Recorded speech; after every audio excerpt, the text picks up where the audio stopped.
is reporting 6 Palestinians were killed in Gaza City when Israeli forces opened fire again on crowds waiting for food aid. Over 80 people were injured. In other news from Gaza, Politico is reporting the Biden administration's privately told Israel the U.S. would support Israel attacking Rafah as long as it doesn't carry out a large-scale invasion. Israel's announced it wants to transfer most of the over 1.4 million people seeking refuge in Rafah to what it called humanitarian islands in other parts of Gaza. On Wednesday, one family in Rafah broke their Ramadan fast in the rubble of their destroyed home. Last Ramadan was great, but this year it's not. A lot of things are not there anymore. My sisters, my family, our house got destroyed. There are still people under the rubble, and they are still not pulled out. This house was the children's dream. Their toys and everything is lost. A new UN investigation has accused Israel of breaking international law over the killing of Reuters video journalist Issam Abdallah in Lebanon. On October 13th, an Israeli tank opened fire on Abdallah and a group of other journalists. The UN report stated, quote, "The firing at civilians, in this instance clearly identifiable journalists, constitutes a violation of international law," unquote. Back in the U.S., hundreds of activists partially shut down the international terminal of San Francisco International Airport Wednesday to demand a permanent ceasefire in Gaza and that the U.S. stop arming Israel. Protesters blocked outside traffic and security check-in, forcing SFO to close certain checkpoints and roadways. One traveler stopped to thank the protesters for the disruption. I am slightly inconvenienced, so my trip doesn't go exactly as planned, but I still have a life. I can still live. I'm not dying. I'm not starving. These people are starving. Here in New York, activists successfully canceled a planned real estate event in Brooklyn this week that sought to sell homes built on illegal settlements in the occupied West Bank. Let's get it. This came just days after hundreds of activists in New Jersey marched through the streets of Teaneck Sunday to protest a similar real estate fair. It was taking place in a synagogue. Protests continue on Capitol Hill as well. On Tuesday, members of Jewish Voice for Peace occupied the office of Congressmember Hakeem Jeffries, calling on the Democratic leader to reject funding from AIPAC, the American Israel Public Affairs Committee. Jeffries is one of AIPAC's largest recipients. The action came as over 20 groups launched the Reject AIPAC coalition, established to counter the powerful lobby group's influence in D.C., and calling on elected officials to reject endorsements and contributions from AIPAC. The House overwhelmingly voted Wednesday in favor of a bill that would force TikTok's Chinese owner ByteDance to either sell the social media app or face a ban in the U.S. Backers of the bill claim TikTok poses a national security threat. Rights groups like the ACLU say such a ban would violate the right to free speech. There are well over 150 million TikTok users in the U.S. alone. After voting, two of the lawmakers who voted against the measure, Democrats Ro Khanna and Pramila Jayapal, laid out some of the bill's issues. It's an overly broad bill that I don't think will withstand First Amendment scrutiny. The other issue is that there are a lot of people who make their livelihoods on this. There are timeline questions. 180 days to sell a company this size is very difficult. What happens to antitrust law? Does it still apply? Does it not apply? And I think, the questions of if this is a de facto ban, I think that is a real problem. And so, but I also have problems, by the way, 4 countries are named, but if Saudi Arabia buys it, is that fine? The measure will now be taken up by the Senate. Meanwhile, Palestinian rights activists say Israel's war on Gaza has galvanized anti-TikTok sentiment in conservative and centrist lawmakers.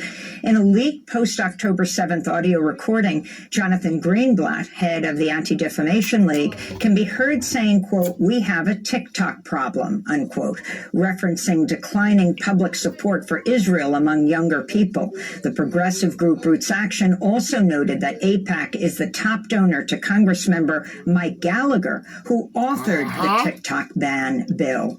This comes as Donald Trump flipped his position on the bill within the last week, now opposing the ban after recently meeting with Republican billionaire mega donor Jeff Yass. Yass's company holds a 15% stake in ByteDance. A plan to establish a new presidential council in Haiti appears to be crumbling after a number of prominent Haitian politicians and parties have refused to participate.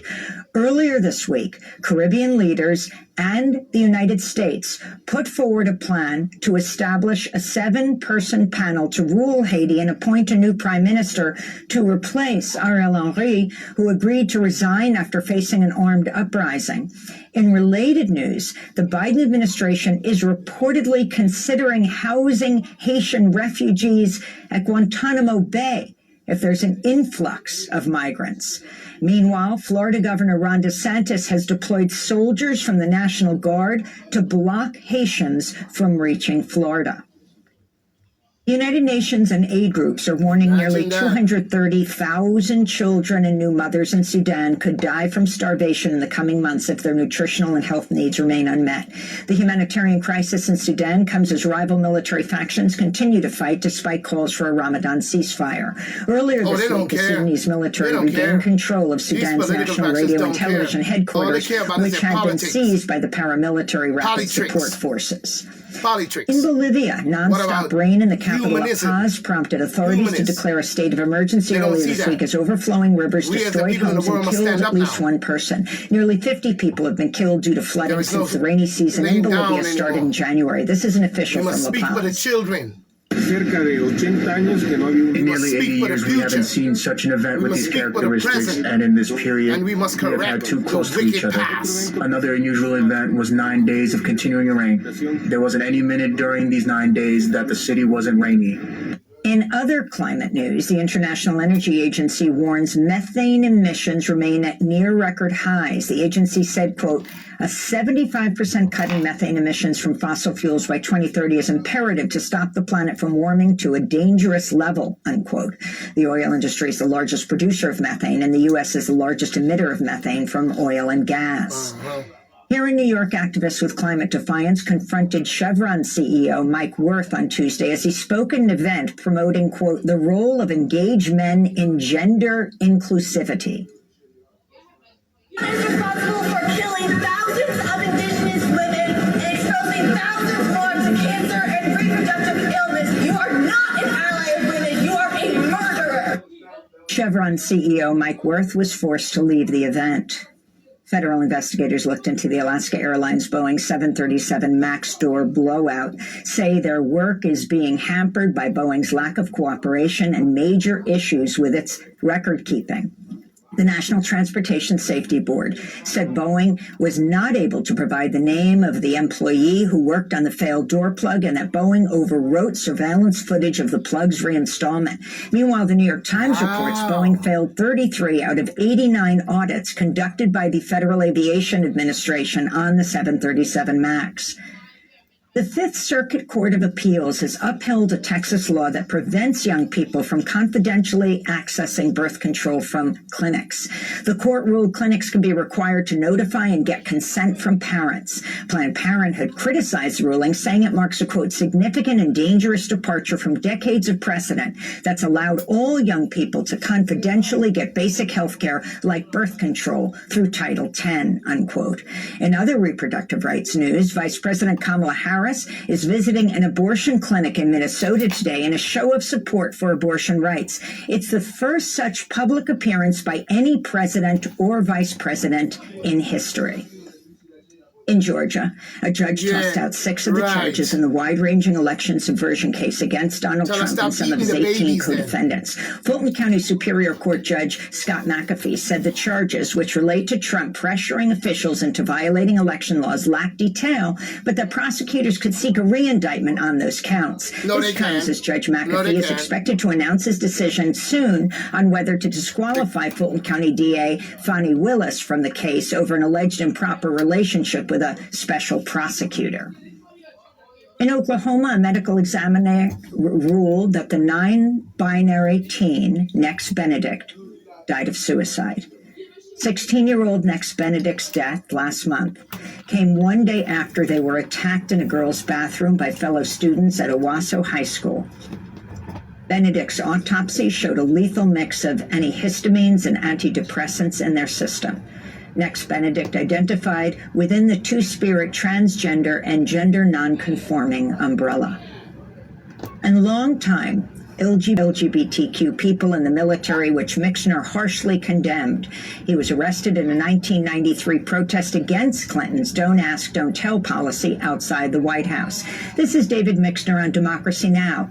In 1996.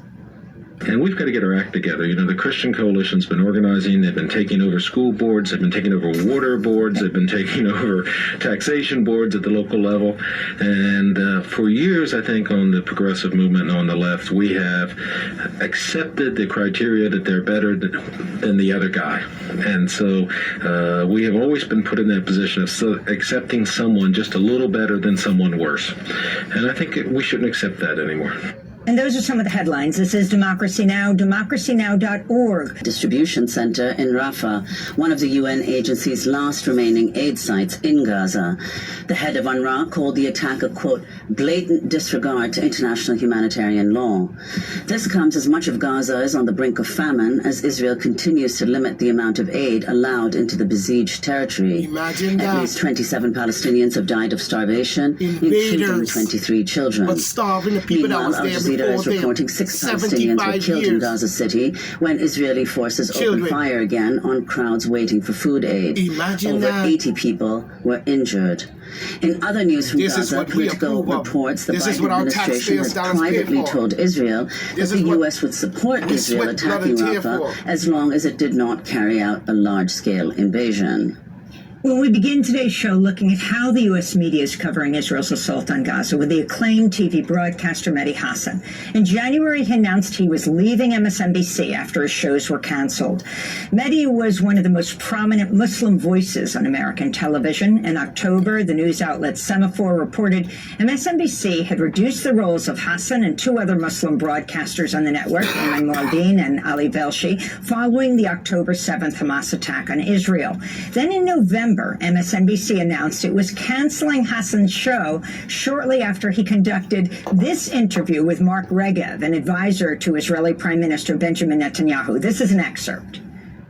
You say Hamas's numbers. I should point out, just pull up on the screen, in the last two major Gaza conflicts, 2009 and 2014, the Israeli military's death tolls matched Hamas's health ministry death toll. So, and the UN human rights groups all agree that those numbers are credible.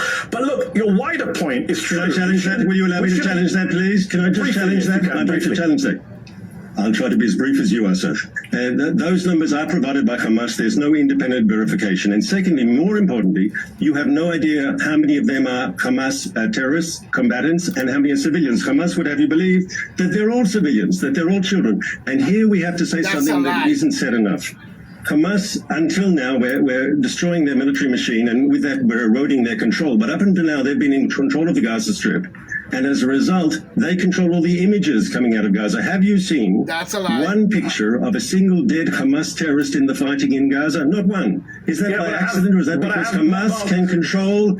Hamas can control the information. You asked me a question and you said you would be brief. I haven't, you're right, but I have seen lots of children with my own lying eyes being pulled from the rubble. Because they're the pictures Hamas wants you to see. Exactly my point, Andy. They're the pictures Hamas wants. There are also people that your government has killed. You accept that, right? You've killed children, or do you deny that? No, I do not. I do not. I do not. First of all, you don't know how those people died, those children. Oh, wow. Oh, wow, Mehdi Hasan responded, interviewing Netanyahu advisor Mark Regev on MSNBC. Soon after, MSNBC announced that he was losing his shows. Since leaving the network, Mehdi Hasan has launched a new digital media company named Zeteo.